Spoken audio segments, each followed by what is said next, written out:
I'm getting close to being done with just about everything, and one of the last things I need to do is deal with these header spacers.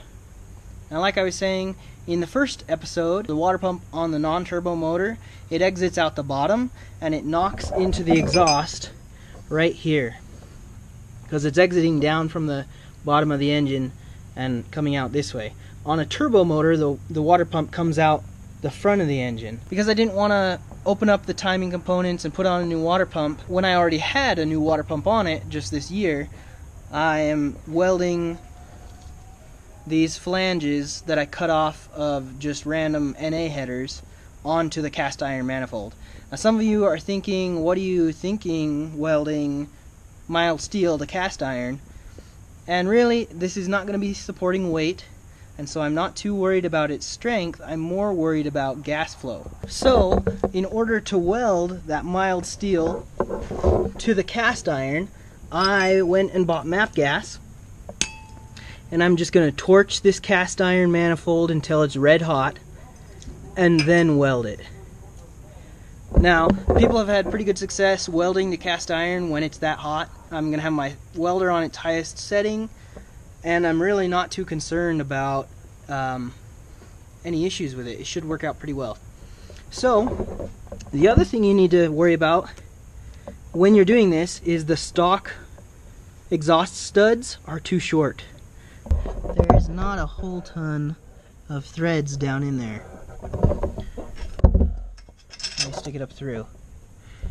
So, it's kind of hard to find longer studs of this size in the US. It's an M10 by 1.25.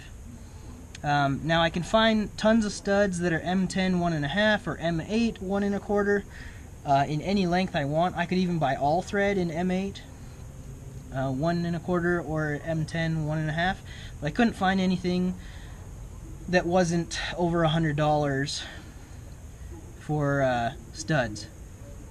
Now that obviously would offset the cost and the time it takes to put on a new water pump, and so putting on a new water pump would probably be the best option in this case. I haven't spent as much as it would cost to buy a new thermostat housing, a new water pump, and probably put on a new thermostat. But I have gotten more expensive than I had planned, and more expensive than I would really like for this part of the project. Now, the thing that you could do to remedy this, I'm almost sure, I'm not positive on this, but it has been said that just putting on unequal length headers, pipe aftermarket UEL headers, you won't have to worry about it being close. And so that would be the route I would go. I already have the stock header, and I already have these flanges, and so I went and just bought long bolts, and I'm going to cut the head off the bolt and use the threaded section as a stud. So that's the way that I'm dealing with it. These are really not ideal conditions, but this is the kind of the path that I've chosen to go, and I don't really want to spend any more money at this point, and I have the stuff I need right now, and so I'm going to put it on. If it kind of is crappy, I'll go ahead and buy an unequal length tube header, but for right now we're going to try this and see if it works. We're going to superheat these cast iron manifolds so that we can get some penetration and some good connections between our mild steel and our cast iron. So hopefully it'll all work out, and hopefully by the end of the day we'll have this thing running.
well, hopefully that'll do it. I'm going to do the same thing on the other side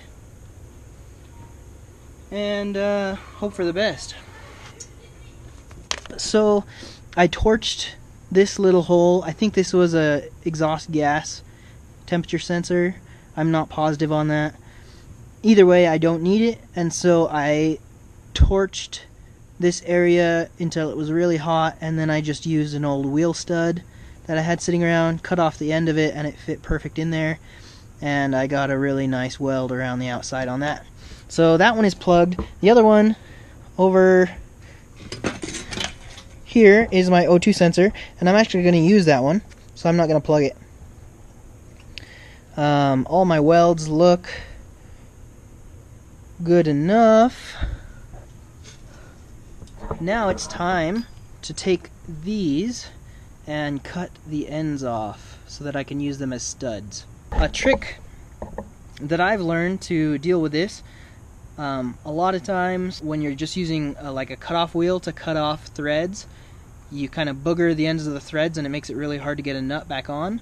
But what I always do, say if I need to make this bolt shorter, I would screw the nut on past where I need to cut it off, and then screw this bolt through this nut, and as it passes through the nut, it'll fix the threads.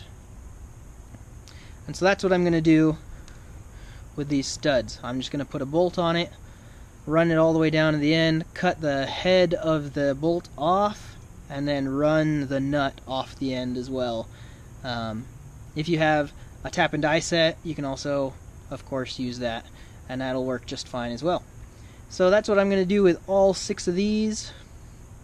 Just grab a cutoff wheel and buzz through all of them, and then go back with a couple of nuts and fix the threads on all of them. And once I do that, I can run those up into the heads and then bolt the header on, I think for the last time.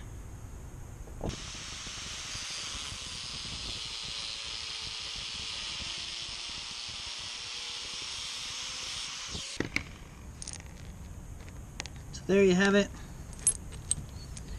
Now I have 6 studs. First I'm going to take the flapper disc and just clean them up really quick to get rid of kind of this kind of chunkies on the ends.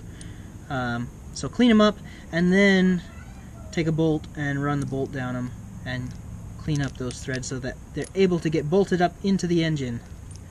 Pretty sweet. I'm stoked. There's 6 of them.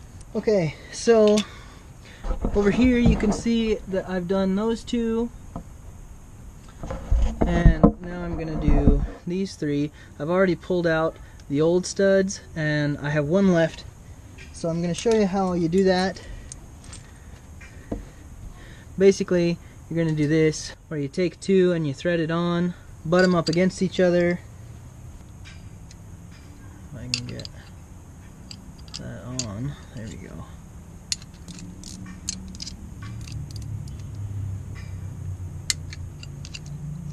So you take this and you thread one on, and this one's really boogered, so it's kind of hard to get it on. There you go. So that's on enough that I can get another one on behind it. Just thread that on behind it. Then we take one over the top and one on the bottom, and we tighten them together.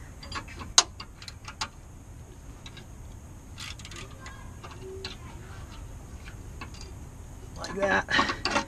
Then using the top nut, we unscrew the whole stud, except it's not going yet.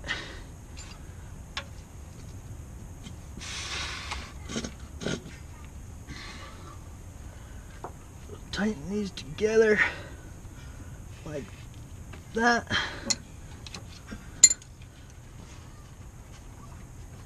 Still nothing. Holy cow, this one's on like a butt.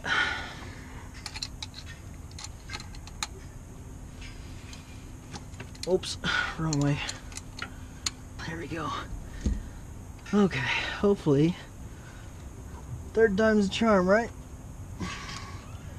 Maybe.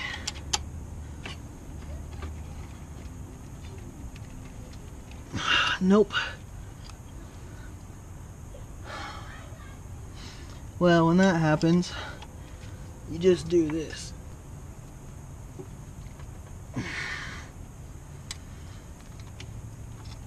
Okay.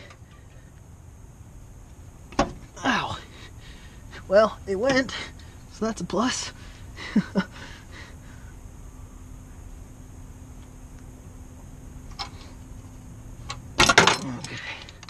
Okay, so I'm finally getting it off.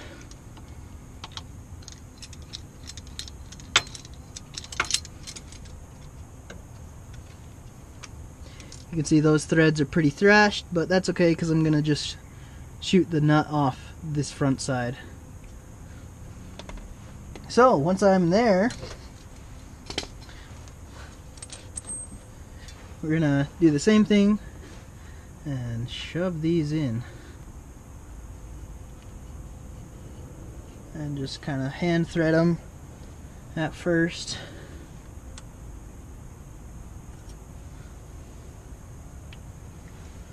So the studs I'm using, you can see that the original ones compared to the new ones I'm using, it's only about as thick as that flange.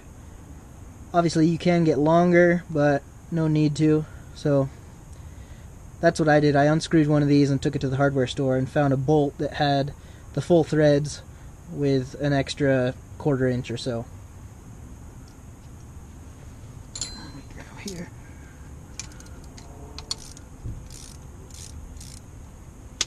Mosquitoes are out in November.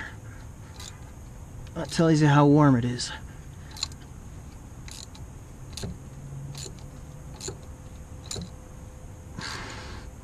And then just kind of thread them in until they're tight like that. That's all they need. But make sure you get a good, this is a stock one. It's threaded into the head that far, so about half on an original one. So it should go in pretty dang far. So yeah, do that all 6 times and you will be good to go.